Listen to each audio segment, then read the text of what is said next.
मित्रांनो, तर या व्हिडिओत आम्ही 6वीच्या वर्गाच्या दुसऱ्या पाठाचं वाचन तसंच या पाठाला आम्ही समजून घेण्याचा प्रयत्न करूया. पाठाचं नाव आहे मामाच्या गावाला जाऊया. झुकझुक झुकझुक अगीन गाडी, धुरांच्या रेषा हवेत गाडी, पळती झाडे पाहूया, मामाच्या गावाला जाऊया. लहानपणी हे गाणं खूपदा ऐकलंय, पण त्या अगीन गाडीत म्हणजे ट्रेनमध्ये बसायची संधी लहानपणी कधी मिळाली नाही. मामाच्या गावाला तर साधी सायकलही जाऊ शकत नव्हती. आमच्यासाठी नेहमीची वाट म्हणजे पाय वाटच. तर लेखक या पाठामध्ये असं म्हणतात की लेखकाच्या मामाच्या घरी जायला साधी वाटही नव्हती. एकच वाट होती आणि ती पण पायवाट. सायकलही नसल्यामुळे याच वाटेने मामाच्या गावाला जाणे येणे व्हायचे. पाऊण तास चालणे म्हणजे फार विशेष असेही वाटत नव्हते. तर लेखक असे म्हणतात की मामाच्या गावाला जायला त्यांना पाऊण तास चालत जावे लागायचे. डिचोलीहून बोर्डेवाडा खालून वडेश्वराला नमस्कार करून मामाच्या गावची वाट पकडायची. कधी आईबरोबर तर कधी आजी अथवा मावशी मामाबरोबर, तर कधी भावंडांबरोबर पावले आजोळच्या दिशेने पडायची. तर आजोळचं गाव म्हणजे आईच्या वडिलांचं घर म्हणजेच मामाचं घर. तर डिचोलीहून ते निघायचे आणि बोर्डेवाडा खालून वडेश्वराला म्हणजे वडाच्या झाडाला नमन करून ते आपल्या मामाच्या गावची वाट पकडायचे. आणि मामाच्या गावाला जाताना ते लहान असल्यामुळे त्यांना नेहमी कुणाची तरी साथ असायची. कधी त्यांच्याबरोबर आई जायची, तर कधी त्यांची आजी, मावशी किंवा मामाच जायचे.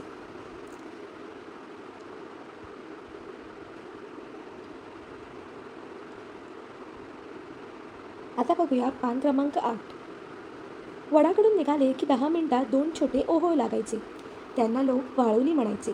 तर लेखकाच्या गावात छोट्या ओहोळांना वाळोली असं म्हणायचे. किती सुंदर व नाजूक शब्द. खरंच वाळोली हा किती गोड आणि नाजूक असा शब्द आहे. ती वाळोली ओलांडली की एक छोटीशी वाडी लागायची. 3-4 घरं असतील. चारी बाजूंनी नारळाचं झाडं. एका घरासमोर विहीर होती. त्या घराच्या अंगणातून 4 लोक पुढे यायचे. येणारे जाणारे वाटसरू त्या घराच्या पडवीत क्षणभर विश्रांतीसाठी बसायचे. एकमेकाची वाट बघायची आणि विहिरीचे थंडगार पाणी प्यायचे. मगच पुढच्या प्रवासाला लागायचे.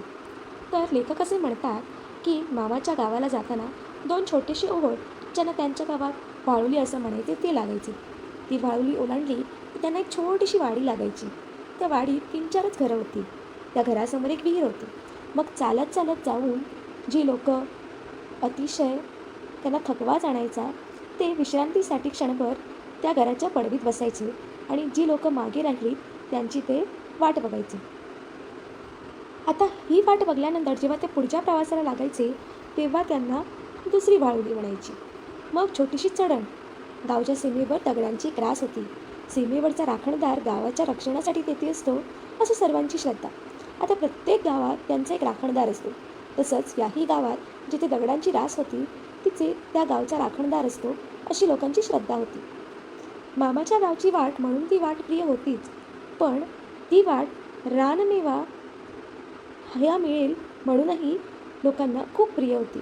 आता रानमेवा म्हणजे काय, तर रानात मिळणारा मेवा. आता या मेव्यात येणारे वस्तू म्हणजे करवंद, चारा, चुन्ना, काजू आणि हंसोळी. तर हे सगळी खात खात ही जी लहान भावंडं असायची ते चालत जायचे. अनेक रंग आणि गंधांनी ती नटलेली वाट. त्या वाटेवरून चालताना अनेक वेळा ती सगळी भावंडं पडली, धडपडली. त्यांनी ठेचा खाल्ला, पण तरीही त्यांना ती वाट खूप प्रिय होती, कारण ती वाट त्यांच्या मामाच्या घरची वाट होती. त्या वाटेवरून चालताना अनेक वेळा ते पडले, धडपडले. ठेचा त्यांनी खाल्ला. उतरंड सुरू व्हायची. उतरंड म्हणजे उतरण. आणि त्यांना मामाचा गाव दिसायला लागायचा. आधीच उतरंड आणि त्यात गाव दिसायला लागल्यामुळे आपोआपच सर्व भावंडांच्या पायांची गती जी असेल ती वाढायची.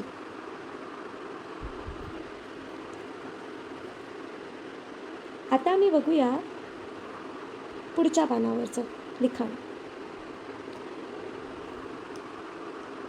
लेखकांच्या मामाच्या घरचा गाव अगदी छोटा होता.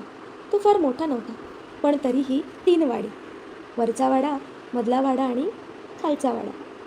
या मधल्या वाड्यावर मामाचं घर. तर लेखकाच्या मामाचं घर जे आहे ते मधल्या वाड्यावर होतं.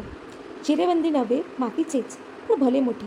सक्के मामा, लेखकांचे चुलत मामा मिळून 4-5 चुली, मोठी ओसरी, मधले माज घर जे होते ते सर्वांचेच होते. आणि या घराची एक विशेष गोष्ट म्हणजे लेखकाचा जन्मही याच घरात झाला होता. म्हणूनच तर लेखकांना आधीपासून या घराचे खूप आकर्षण होते. अनेक सणासुदीलाही मामाकडे त्यांचे जाणं येणं व्हायचं. मे महिना आला म्हणजे सुट्टी, त्यात काजूचे दिवस. मजेत जायचे. मामाचा काजू होता त्यामुळे त्यांना अजून मजा यायची. मे महिन्यात अंगणात फणस, कोकम, आंब्याचा ढीग पडायचा. कारण गोवा हा कोकणाचाच एक भाग आहे. त्यामुळे फणस, कोकम, आंबे, काजू ह्या महिन्यात गोव्यात आणि कोकणात या सर्व वस्तूंची रास पडलेलीच असते. या सर्वांचा एक संमिश्र वास सगळीकडे पसरायचा. उन्हाळ्यात गावाच्या किंचित बाहेर गोठणीवर गुरांना बांधलं जायचं. तिथे माचणावर झोपून जो आनंद मिळायचा तो लेखक असं म्हणतात की त्यांना पंचतारांकित हॉटेलाच्या खोलीतही मिळणार नाही. तर या वाक्यात लेखकांनी माचणावर मिळणाऱ्या आनंदाला पंचतारांकित हॉटेलच्या खोलीपाशी कम्पेअर केलं आहे. त्यांनी त्याची तुलना केली आहे. आता मे महिन्याच्या सुट्टीनंतर जूनमध्ये शाळा सुरू होत असल्यामुळे डिचोलीला परत येताना पावले आणि त्याहीपेक्षा या सर्व भावंडांचं मन जड व्हायचं. आमच्या घरी नागपूजा नसल्यामुळे श्रावण महिन्यात नागपंचमीला परत लाडफ्याला मामाकडे पळायची संधी मिळायची. 4-5 चुलीवंच्या भरपूर पातोळ्या खाऊन परतायचो.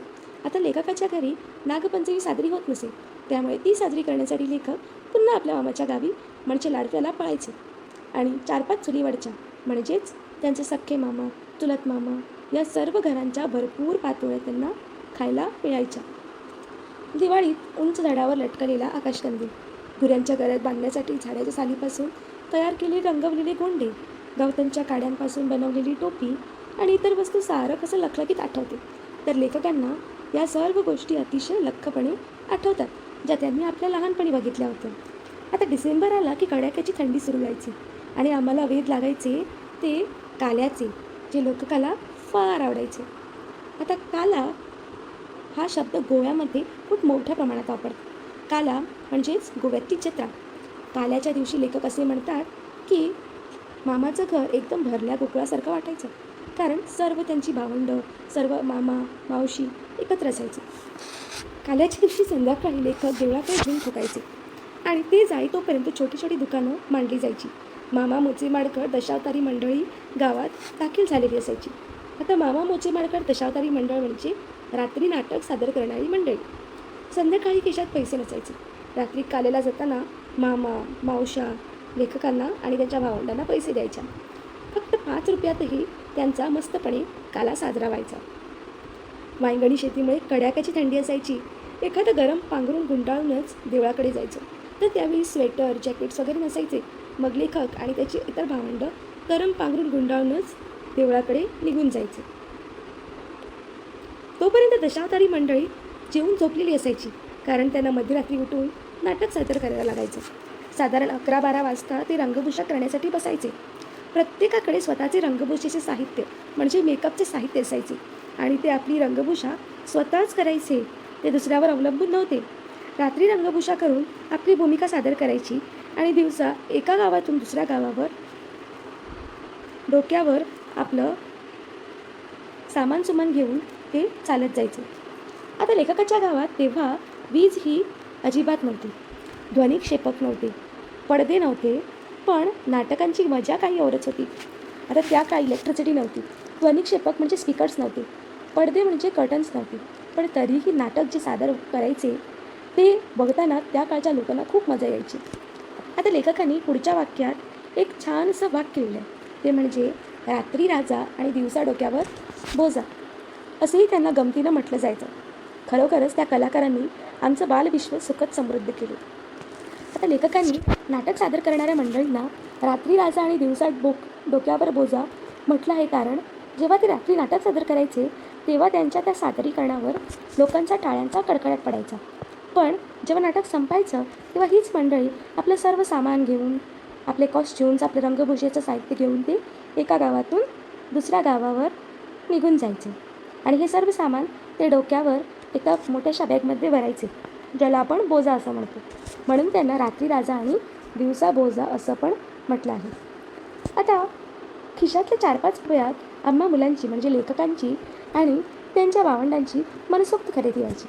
तर ते रंगीत चष्मा, घड्याळ, चेंडू, तारेवर नाचणारा माकड बघायचे, भजी खायची, साखरेची लाल बाहुली म्हणजेच कॉटन कँडी ज्याला आपण म्हणतो, एवढं झालं की त्यांना समाधान वाटायचे.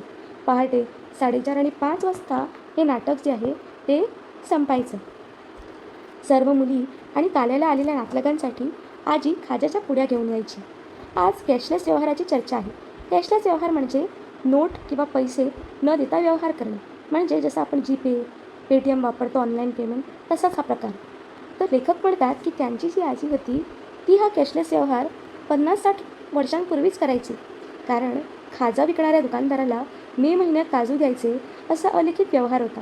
तर त्यांची जी आजी होती ती खाजेकराला पैसे नाही द्यायची, त्याच्या बदलात ती त्यांना मे महिन्यात काजू द्यायची, असा त्यांचा व्यवहार होता. आता या प्रकाराला आपण इंग्रजीमध्ये बार्टर सिस्टम म्हणतो, जेव्हा एक माणूस दुसऱ्या माणसाला काहीतरी देतो आणि त्याच्या बदल्यात तो माणूस या माणसाला काहीतरी देतो आणि यामध्ये पैसे इन्व्हॉल्व नाही होत. नेक्स्ट पॅरेग्राफमध्ये लेखक म्हणतात की आजीच्या आठवणी किती सांगू. रात्री जेवण झाल्यावर आजीला पुस्तकातील गोष्ट वाचून दाखवायची. आता त्या काळी आजी शिकलेली नसल्यामुळे लेखक किंवा त्याची इतर भावंडं आजीला पुस्तकातील गोष्ट वाचून दाखवायचे. किती छान ही गोष्ट. नाहीतर आताच्या मुलांना स्वतःच्या आजोबा सोडा तर स्वतःच्या आई वडिलांकडे सुद्धा बसायला वेळ मिळत नाही. रामायण महाभारतातल्या गोष्टी त्यांची आजी नीट मन लावून ऐकायची. तर रात्री झोपताना त्यांची मावशी त्यांना सुंदर गोष्ट सांगायची. तर ती कोणत्या प्रकारच्या गोष्टी सांगायची, तर त्या लोककथा असायच्या. त्यात अधूनमधून गाणी पण असायची. रात्रीच्या कुडूप अंधारात त्या कहाण्या ऐकताना डोळ्यासमोर प्रसंग आणि पात्र जिवंत व्हायची. इतकी चांगली तिची गोष्ट सांगण्याची कला होती. कहाणी ऐकता ऐकता हू असा आमचा प्रतिसाद कधी बंद व्हायचा ते लेखकाला कळायचं पण नाही. इतकी छान त्याचं मावशीचं गोष्ट सांगण्याचं कौशल्य होतं. आता लहानपणी लेखकांनी असं ऐकलं होतं की पिठपोळीचे 5 पाकळ्यांचं फूल सहसा दिसत नाही आणि ते फूल ज्याला मिळेल त्याला त्या काळी खूप भाग्यवान म्हणायचे. 4 पाकळ्यांची फुलं खूप असतात. तेव्हापासून लेखक त्या पायवाटेनं जाता येता ते 5 पाकळ्यांचे पिठपोळीचे लाल चुटूक फूल शोधण्याची लेखकांना सवय लागली. काही वेळा अशी 5 पाकळ्यांची फुलं त्यांना मिळालीही. लाडके म्हणजे लेखकाच्या मामाच्या घरचे नाव. खरंच लेखकासाठी ते एखाद्या पिठपोळीच्या नाजूक फुलासारखंच होतं. तर लेखकाच्या गावाचे नाव होते लाडके आणि लेखकाने आपल्या गावाची तुलना पिठपोळीच्या एका नाजूक छोट्याशा फुलाबरोबर केली आहे. हा व्हिडिओ शेवटपर्यंत बघण्यासाठी खूप खूप धन्यवाद. इयत्ता 6वीचे पुढच्या पाठांचे आणि कवितांचे स्पष्टीकरण बघण्यासाठी चॅनलला सबस्क्राईब करा. धन्यवाद.